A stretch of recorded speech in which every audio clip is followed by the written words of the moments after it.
Assalamualaikum warahmatullahi wabarakatuh. Kelompok kami di sini akan menjelaskan tentang pengamalan-pengamalan Pancasila dalam kehidupan sehari-hari. Kelompok kami terdiri dari Rahmalia Syaputri, Almira Jahwalyong Eniel, Bilkis Najla Rashid, Rizky Amelia, Alia Alfatunisa, dan Farah Saraswati. Mari kita lihat penjelasan-penjelasan berikut ini. Pancasila adalah dasar negara dan pandangan hidup bangsa Indonesia. Pancasila terdiri dari 5 sila. Pancasila menjadi pedoman dalam bersikap, berpikir, dan bertindak bagi seluruh rakyat Indonesia. Kelima silanya mencerminkan nilai-nilai luhur seperti ketuhanan, kemanusiaan, persatuan, demokrasi, dan keadilan sosial. Pentingnya pengalaman Pancasila dalam kehidupan sehari-hari adalah agar masyarakat hidup rukun, adil, dan harmonis, meskipun berbeda-beda latar belakang. Dengan mengamalkan Pancasila, setiap orang belajar menghargai perbedaan, membantu sesama, bersikap adil, dan menjaga persatuan bangsa. Hal ini mendukung terciptanya kehidupan yang damai dan sejahtera di lingkungan keluarga, sekolah, masyarakat, hingga negara. Sila pertama, Pancasila, yaitu ketuhanan yang Maha Esa.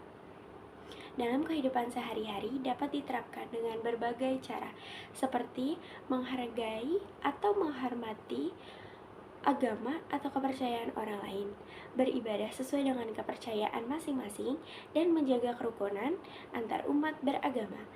Penerapan sila ini juga mencakup sikap toleransi, tidak memaksakan agama kepada orang lain, dan juga menjauhi perilaku yang dapat menyinggung atau merendahkan agama lain.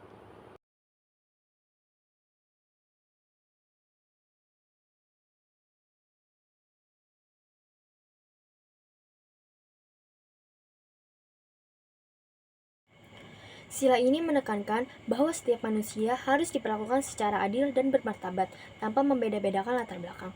Nilai utamanya adalah menghargai sesama sebagai makhluk ciptaan Tuhan yang memiliki hak dan martabat yang sama. Implementasi dalam berinteraksi dengan sesama. 1. Menghargai perbedaan, suku, agama, budaya, dan pendapat orang lain. Yang kedua, bersikap sopan dan ramah kepada siapapun tanpa memandang status sosial. Yang ketiga, menolong teman yang kesulitan, misalnya membantu teman belajar atau menolong korban bencana. Yang keempat, tidak melakukan perundungan atau bully di sekolah ataupun media sosial. Yang kelima, mendengarkan dan menghargai pendapat orang lain saat berdiskusi. Yang keenam, menjaga perilaku dan ucapan yang tidak menyakiti perasaan orang lain. Sila ini mengandung makna bahwa seluruh rakyat Indonesia, meskipun berbeda suku, ras, agama, dan budaya, harus tetap saling bersatu dalam satu bangsa, yaitu bangsa Indonesia. Persatuan adalah kekuatan utama untuk menjaga keutuhan dan stabilitas negara. Pentingnya persatuan. Yang pertama, untuk mencegah perpecahan. Tanpa adanya persatuan, bangsa mudah terpecah belah oleh konflik politik, sosial, atau agama. Kedua, menjaga stabilitas negara. Dengan persatuan, pembangunan dan kesejahteraan bisa berjalan lancar.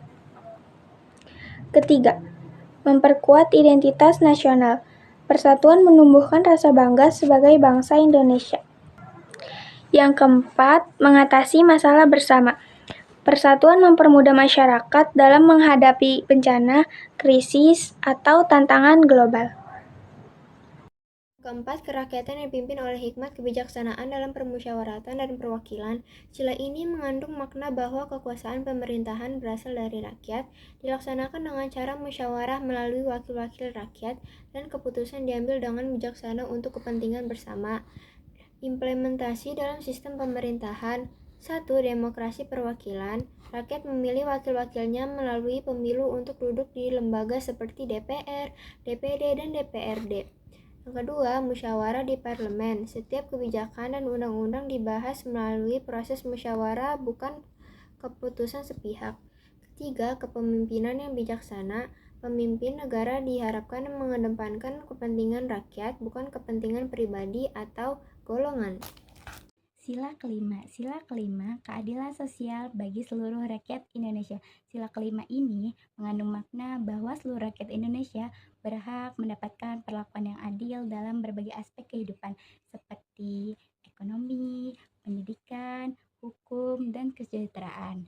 Tujuan akhirnya adalah terciptanya kehidupan yang seimbang, makmur, dan berkeadilan bagi semua tanpa diskriminasi. Lalu berikutnya upaya mewujudkan keadilan sosial. 1. Pemerataan pembangunan dan ekonomi. Pemerintah membangun infrastruktur di seluruh wilayah, termasuk daerah terpelincir, memberikan bantuan usaha kecil dan subsidi bagi masyarakat yang kurang mampu. 2. Akses pendidikan dan kesehatan yang merata, program sekolah gratis, beasiswa, dan fasilitas kesehatan untuk seluruh rakyat, peningkatan mutu guru dan tenaga medis di seluruh daerah. 3. Penegakan hukum yang adil. Hukum berlaku sama untuk semua warga tanpa memandang status sosial. Pengawasan terhadap praktik korupsi dan penyalahgunaan kekuasaan. Pengamalan Pancasila adalah penerapan nilai-nilai dalam kelima silanya dalam tindakan nyata sehari-hari. Tujuannya untuk menciptakan kehidupan yang damai, adil, dan harmoni di tengah masyarakat yang beragam. Sila pertama, ketuhanan yang Maha Esa, beribadah sesuai agama, menghormati pemeluk agama lain. Sila kedua, kemanusiaan yang adil dan beradab, bersikap sopan, adil, tidak membeda-bedakan orang dan saling membantu. Sila ketiga, persatuan Indonesia, menjaga kerukunan, menghargai perbedaan, dan mencintai tanah air. Sila keempat, kerakyatan yang dipimpin oleh hikmat, kebijaksanaan dalam pemusyawaratan dan perwakilan, mengutamakan musyawarah, menghargai pendapat orang lain, dan aktif dalam demokrasi. Sila kelima, keadilan sosial bagi seluruh rakyat Indonesia, bersikap adil, tidak egois, peduli terhadap sesama, dan mendukung pemerataan kesejahteraan.